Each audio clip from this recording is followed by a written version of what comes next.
अस्सलाम वालेकुम स्टूडेंट्स। आज हम करेंगे alternative procedure for testing the hypothesis of independence in contingency table. ठीक है, इसके लिए हम क्या करेंगे, टीजे को कंप्यूट करेंगे हर कॉलम के लिए। वो टीजे क्या है, for each column. Her column के लिए हम क्या करेंगे, टीजे को कंप्यूट करेंगे। ठीक है, यहाँ पे ओ आई जे क्या है, ये हमारे पास ऑब्जर्व फ्रीक्वेंसी है, ऑब्जेक्टिव है, और ए आई क्या है, फ्रीक्वेंसी सम है। ठीक है, राउंड ब्रैकेट के अंदर लिखा हुआ है। सेकंड स्टेप में हमारे पास क्या होगा, आर होगा, जिसको हम सम जे टी जे ओवर वी आई, यहाँ पे क्या करेंगे, ये रो साम में है, ये रो साम में है, और काई स्क्वायर थर्ड स्टेप में क्या आ जाएगा, फिर हमारे पास r minus one into n, और एन यहाँ पे क्या है, total number of observations, total number of observations. ठीक है, टोटल नंबर ऑफ ऑब्जर्वेशंस। ठीक है, अब यहाँ पे देखें, मैं यही प्रोसीजर जो अल्टरनेटिव प्रोसीजर है ये अप्लाई कर रही हूँ प्रीवियस क्वेश्चन के ऊपर, जो हम लोगों ने लास्ट लेक्चर में किया था। ठीक है, और देखते हैं कि वैल्यू सेम आती है या नहीं आती। तो सबसे पहले क्वेश्चन था 17.48। ठीक है, उसके लिए ये देखें, यहाँ पे ये A1 था, ये A2, ये A3, ये B1 था, ये B2 था, ये B3। यहाँ पे A1 का सम, यहाँ पे A2 का सम, यहाँ पे A3 का सम। सिमिलरली ये B1 का सम, ये B2 का सम, और ये B3 का सम, B1। ठीक है, तो हम इस क्वेश्चन के लिए सबसे पहले कैलकुलेट करते हैं T J, which is summation I O I J square over B A I frequency. तो हम यहाँ पे T1 हमारे पास यहाँ पे बनेगा O11 square over A1 plus क्या बनेगा, O21 स्क्वायर ओवर A2 और O31 square over A3 frequency. ठीक है, अब यहाँ पे देखें O11 हमारे पास ये है 81, तो 81 स्क्वायर ओवर A1 का सम हमारे पास 636 है, तो ये 636, फिर 141 का स्क्वायर, 141 का स्क्वायर, और ये A2 का सम है तो 751, देन 127 का स्क्वायर ओवर 338। तो ये वैल्यू हमारे पास आ रही है 84.5067। ठीक है, फिर हम क्या कैलकुलेट करेंगे, T2 कैलकुलेट करेंगे। वो हमारे पास बनेगा O12 स्क्वायर ओवर A1 की frequency, O22 square over A2 की फ्रीक्वेंसी, प्लस O31 हमारे पास O32 आएगा, और इसकी फ्रीक्वेंसी A3। तो देखें ये क्या बनता है, 322 का स्क्वायर ओवर 636, 457 का स्क्वायर ओवर 751, और 163 का स्क्वायर ओवर 338। तो ये वैल्यू हमारे पास आती है 579.7261। T3 हम कैलकुलेट करेंगे तो वो हमारे पास क्या बनेगी, वो हमारे पास बनेगी O13 का स्क्वायर, O13 का स्क्वायर, ठीक है, O23 का स्क्वायर, प्लस ये क्या बन जाएगा O33 का स्क्वायर, इसके नीचे A1, इसके नीचे A2 फ्रीक्वेंसी और इसके नीचे A3। तो देखिए क्या बन रही है हमारे पास 233 square over 636 plus 153 square over 751 plus 48 square over 338। तो ये हमारे पास बन रही है 123.3469। तो सबसे जो फर्स्ट स्टेप था वो हम लोगों ने कैलकुलेट कर लिया है। अब आर को हम लोगों ने कैलकुलेट करना है। वो आर कैसे कैलकुलेट होगा? आर के लिए फार्मूला है T J over B I, ठीक है। अब यहाँ पे जो डमी इंडेक्स है वो जे है हमारे पास, तो ये क्या बनेगा T1 over B1 plus T2 over B2 plus T3 over B3। तो T1 हमारे पास आया है 84.5067 प्लस 579.7261, T2 प्लस T3 123.3469। और अब ये सम देखें, B1 का सम 349, B2 का सम 942 और B3 का सम 434। तो ये क्या बन जाएगा हमारे पास 349, 942, 434 और ये वैल्यू हमारे पास आ रही है 1.078। ठीक है। अब हम लोगों ने क्या करना है, काई स्क्वायर को कैलकुलेट करना है और वो काई स्क्वायर होता है r-1 इंटू एन। एन अब इस केस में हमारे पास टोटल क्या था 1725। तो r हमारे पास 1.708, इसमें से 1 माइनस करेंगे 1725, तो ये वैल्यू आ रही है हमारे पास 134.55। और ये देखें जब हम लोगों ने कल किया था तो कल भी हमारे पास क्या आ रही थी 134.21। ठीक है, सेम वैल्यू आ रही है। तो इस तरह से हम अल्टरनेटिव प्रोसीजर के थ्रू काई स्क्वायर की वैल्यू कैलकुलेट कर सकते हैं। ठीक है, अब इससे नेक्स्ट जो एग्जांपल है देखें, अगर हमारे पास 2/2 का कंटिजेंसी टेबल हो तो जो काई स्क्वायर की वैल्यू कैलकुलेट करना है वो इससे भी ज़्यादा आसान हो जाता है। वो कैसे? शो डैट, पहले हम फार्मूला ड्राइव करेंगे देन इसको अप्लाई करेंगे in 2x2 contingency table where in the frequencies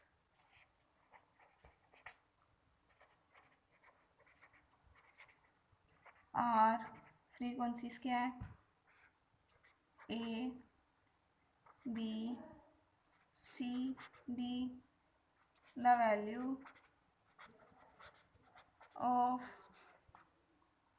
chi-square calculated on the hypothesis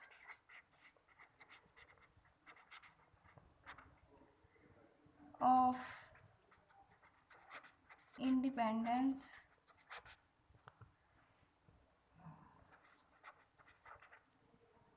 is given by chi-square is equal to A plus B plus C plus D into AD minus BC square over A plus B, C plus D, B plus D, A plus C। जब ये formula हम proof कर लेंगे तो हमारे पास जो भी 2/2 contingency table होगा, हम सारी जो एट्रीब्यूट्स हैं, ठीक है, उनकी वैल्यूज़ को ऐड करेंगे इन दोनों को मल्टीप्लाई करेंगे और बी सी को मल्टीप्लाई करेंगे, दोनों का डिफरेंस लेके स्क्वायर लेंगे, फिर इन दोनों को ऐड करके ए प्लस बी फाइंड करेंगे, सी प्लस डी फाइंड करेंगे, बी प्लस डी फाइंड करेंगे, ए प्लस सी फाइंड करेंगे और इस फार्मूले से डायरेक्ट का स्क्वायर फाइंड आउट हो जाएगा हमारे पास। ठीक है, तो इसका सॉल्यूशन देखें।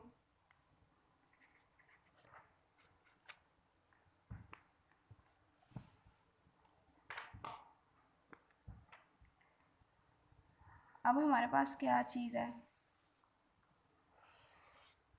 यहाँ पे एट्रीब्यूट्स हैं,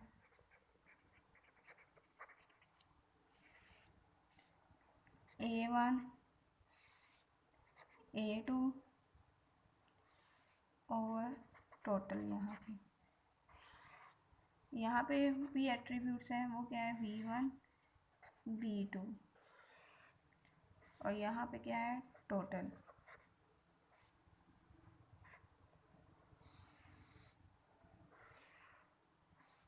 यहाँ पे A, इसके अकॉर्डिंग हम एट्रीब्यूट्स लिख रहे हैं, ए बी फ्रीक्वेंसी जो एट्रीब्यूट्स की है, सी डी, तो इसका सम क्या आएगा ए प्लस सी, इसका बी प्लस डी, इसका क्या आएगा ए प्लस बी और इसका क्या आएगा सी प्लस डी और टोटल सम क्या आ जाएगा a plus B plus C plus D.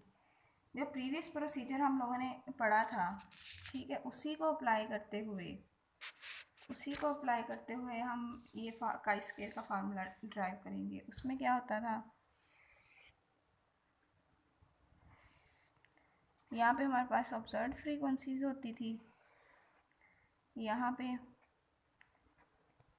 Expected frequency, तो ऑब्जर्व्ड क्या है ए बी सी डी, ठीक है, ए बी सी डी।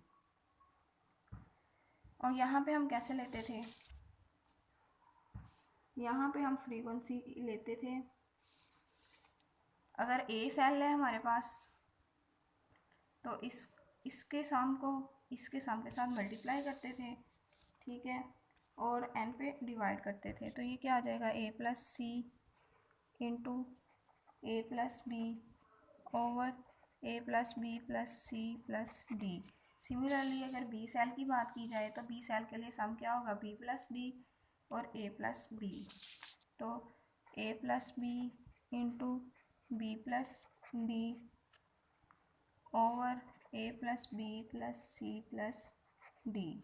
ठीक है, क्या सम आएगा बी प्लस डी और ए प्लस बी।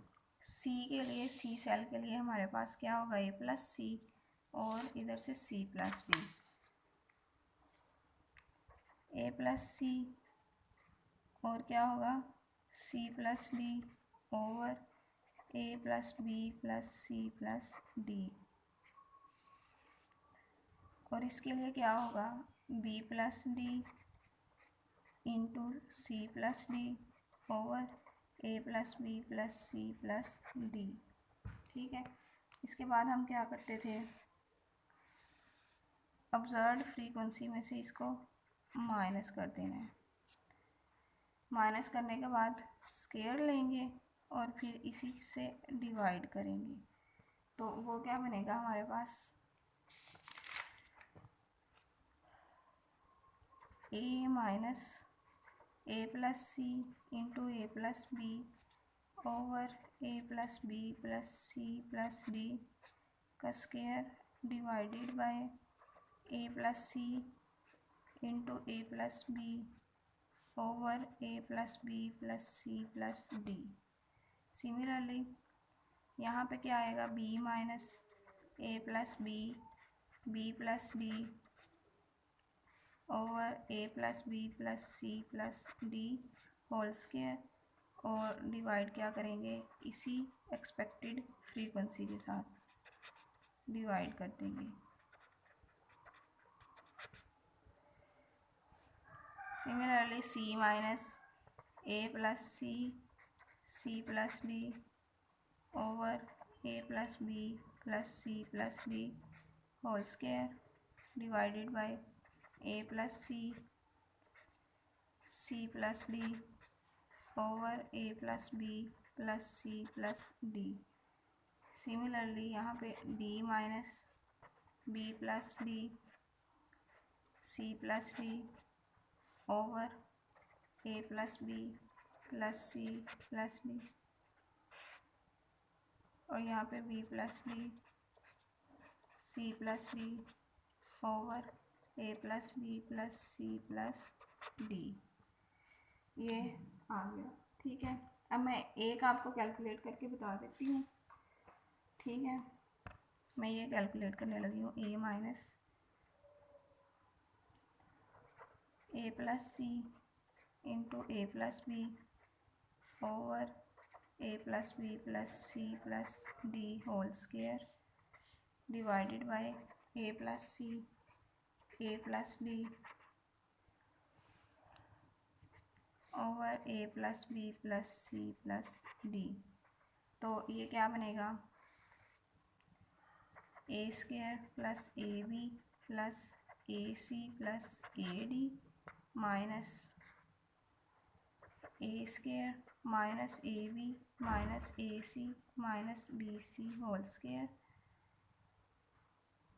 ओवर ए प्लस बी प्लस सी plus d whole square, over में आ जाएगा a plus c A plus D over A plus B plus C plus d. ठीक है, ये एक इससे कैंसिल हो जाएगा।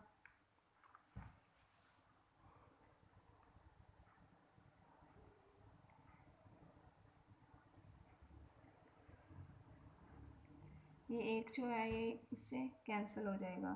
ठीक है, या फिर आप क्या कर सकते हैं, आप कॉमन भी ले सकते हैं, आप कॉमन भी इसको लिया जा सकता है।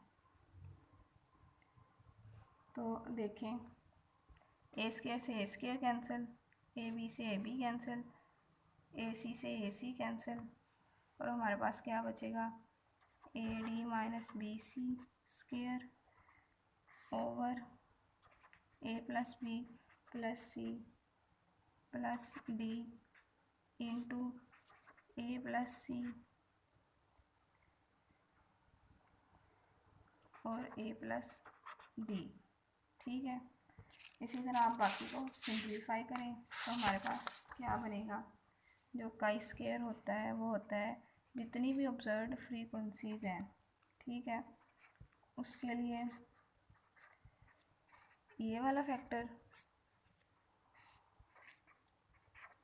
इसका मतलब ये है कि ये जितनी भी वैल्यूज़ कैलकुलेट करने के बाद आएगी, जितनी भी वैल्यूज़ कैलकुलेट करने के बाद आएगी इस तरह की वैल्यूज़, ठीक है, वो आएंगी हमारे पास, वो हमारे पास बनेगी A D minus B C over A B plus B C plus C D 1 over A plus C into A plus B plus 1 over A B plus D plus A plus B plus 1 over A plus C C plus D 1 over B plus D और C plus D. तो simplify करने के बाद ये आएगा A D minus B C A plus B plus c और नीचे बनेगा a plus C C plus D B plus d a plus C C plus D B plus D और ए प्लस बी। यानी अगर जितने भी हम एक्सपेक्टेड फ्रीक्वेंसीज हैं, जिस तरह ये कैलकुलेट किया है, ये वाला फैक्टर सब में सेम होगा, ये वाला फैक्टर भी सब में सेम होगा, ये वाला फैक्टर सब में डिफरेंट होगा, तो हम ये वाला फैक्टर सब में से कॉमन ले लेंगे और ये वाले जो फैक्टर बनेंगे उन सब का एलसीएम लेंगे, तो स्क्वायर का फार्मूला लगेगा। ठीक है, a plus B plus C plus d whole square का फार्मूला बन जाएगा। सिंप्लीफाई होगा तो हमारे पास एट द एंड ये वाला बनेगा। तो इसका मतलब ये है कि अगर हमारे पास 2/2 कंटिजेंसी टेबल हो तो इसमें हम काई स्क्वायर को डायरेक्टली इस फार्मूले से सोल्व कर लेंगे। ठीक है, तो अब हमारे पास 3 वेज हैं एक वो वे जो हम लोगों ने प्रीवियस लेक्चर में किया था, जिसको अप्लाई करके अब हम ये वाला फार्मूला फाइंड कर रहे हैं। ठीक है, एक वो टीजे वाला जो 3 स्टेप्स में था, ठीक है, वो किसी भी 2/2 3/3 किसी भी कंटिजेंसी टेबल पे अप्लाई कर सकते हैं, लेकिन ये वाला जो प्रोसीजर है, ठीक है, ये वाली का स्केयर की वैल्यू है, ये सिर्फ 2/2 पे ही अप्लाई हो सकती है। अब इसकी एप्लीकेशन देखें।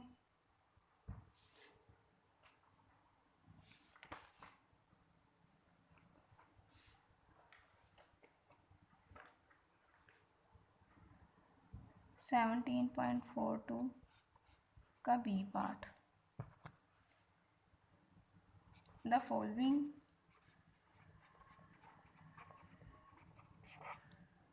Table gives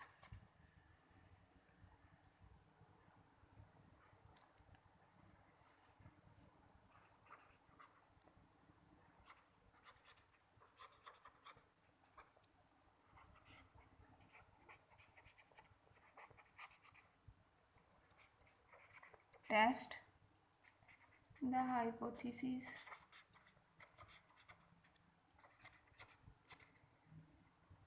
that the two variables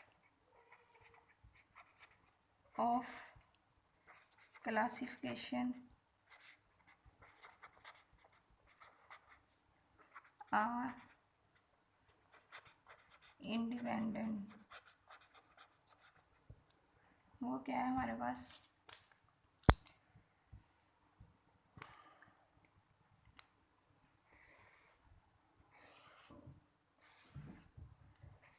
classes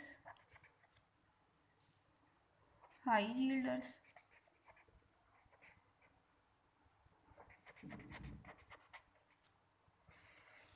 यहाँ पे क्या है, लो यील्डर्स, यहाँ पे क्या आ जाएगा, टोटल। ठीक है, सिमिलरली यहाँ पे शेडिड, यहाँ पे क्या होगा, अनशेडिड, और इधर भी क्या आएगा, ये टोटल आ जाएगा, इधर भी क्या आ जाएगा, टोटल आ जाएगा। तो देखें ये 350 हमारे पास हाई यील्डर और शेडिड है, 205 अनशेडिड और हाई यील्डर है, टोटल ये 555, 250 195 445 1000 400 600। ठीक है, ये 2/2 का टेबल है। इसका सॉल्यूशन देखें, हम डायरेक्टली फार्मूले से करेंगे। H0 क्या बनेगा, the two variables of classification are independent,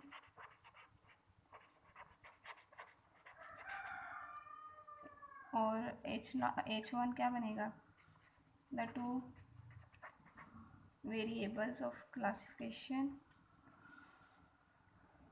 are associated. Associated का मतलब नॉट इंडिपेंडेंट।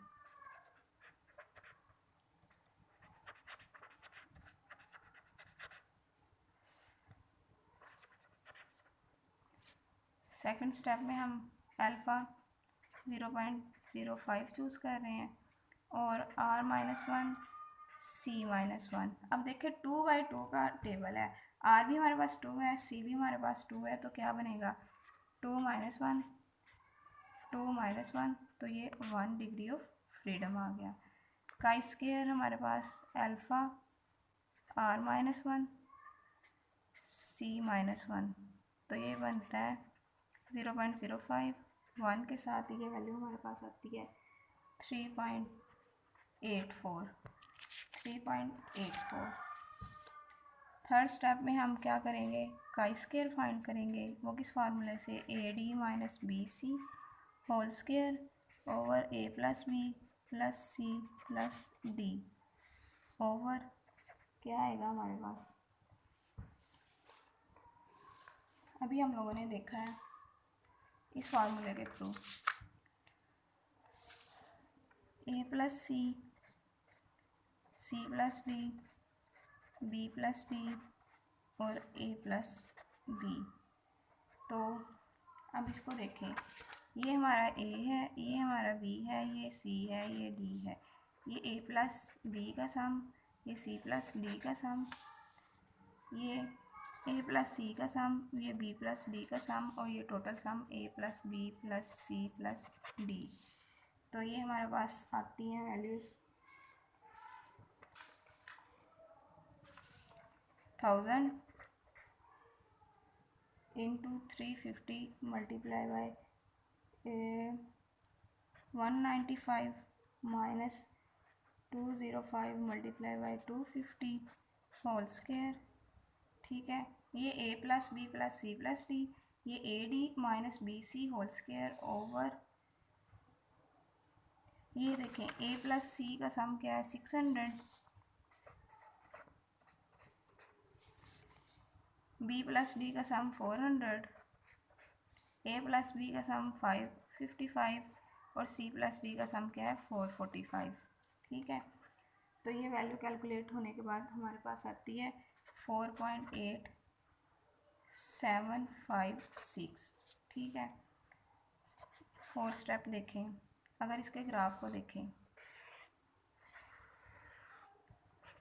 ये chi square alpha degree of freedom को मैं ऐसे लिख रही हूँ, ये हमारे पास आई थी वैल्यू 3.84 और हमारी कैलकुलेटेड वैल्यू कुछ यहाँ पे 4.87 मीन्स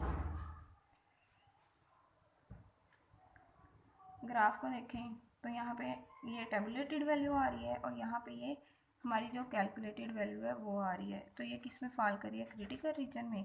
तो हम क्या करेंगे, H0 को रिजेक्ट करेंगे। तो यहाँ पे कंक्लूजन क्या ड्रा हो रहा है, conclusion since the calculated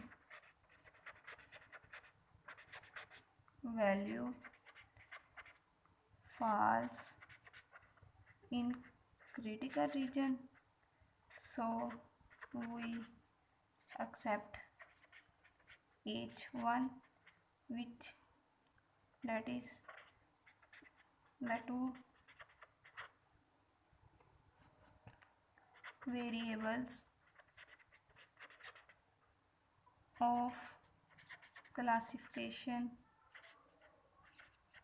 are dependent. ठीक है, तो देखिए अगर 2/2 का हमारे पास कंटिजेंसी टेबल हो तो कैलकुलेशन कितनी आसान हो जाती है। इस क्वेश्चन में टोटल ऑलरेडी था, हमें पता है ये total A plus B plus C plus D है। ये ए बी सी डी अगर फ्रीक्वेंसीज हों तो ये सम क्या होगा, ए प्लस सी, ये बी प्लस डी, ये ए प्लस बी और ये सी प्लस डी। नल और अल्टरनेटिव हाइपोथेसिस हर केस में यही बनते हैं कि जो भी दो क्लासिफिकेशन होगी, एट्रीब्यूट्स होंगे, वेरिएबल्स होंगे, कैटेगरीज होंगी, वो इंडिपेंडेंट और डिपेंडेंट। ठीक है, अल्फ़ा नहीं गिवन था, 0.05 चूज़ किया है, इससे ये 2/2 में हमेशा ये 1 आएगा डिग्री ऑफ फ्रीडम। टेबल से हम लोगों ने ये वैल्यू कैलकुलेट की और फिर डायरेक्टली इस फार्मूले के थ्रू हम लोगों ने काई स्क्वायर की वैल्यू कैलकुलेट की है, ग्राफ से देखा है। अब यहाँ पे डिपेंडेंट का मतलब ये है कि हाई शेडेड हो या अनशेडेड हो, इसका इफ़ेक्ट पड़ता है उसकी यील्ड के ऊपर। ठीक है, उसकी यील्ड के ऊपर डिपेंड करती है ये शेडेड और अनशेडेड होना। ठीक है, और कितना डिपेंड करती है, शेडेड होने से हाई होती है या लो होती है, अनशेडेड होने से हाई होती है या लो होती है, कितनी परसेंट हाई होती है, कितने परसेंट लो होती है, हमें इससे कंसर्न नहीं। हमने सिर्फ ये चेक करना है कि ये डिपेंडेंट है या नहीं है, एसोसिएटेड है या नहीं है। तो देखिए हमारे पास 3 प्रोसीजर हैं। एक सबसे पहला प्रोसीजर जो हम लोगों ने प्रीवियस लेक्चर में किया था, जिसको अप्लाई करके हम लोगों ने ये वाला फार्मूला कैलकुलेट किया है। ठीक है, उसके थ्रू भी किया जा सकता है, ठीक है। एक जो हम लोगों ने अल्टरनेटिव प्रोसीजर टीजे और आर वाला किया है 3 स्टेप्स में, उससे भी किया जा सकता है। और 2/2 का अगर कंटिजेंसी टेबल हो तो फिर हम डायरेक्टली इस फार्मूले से कर सकते हैं। तो आपकी अपनी मर्ज़ी है, जो सा मर्ज़ी फार्मूला अप्लाई करते हैं। ओके क्लास, अल्लाह हाफिज़।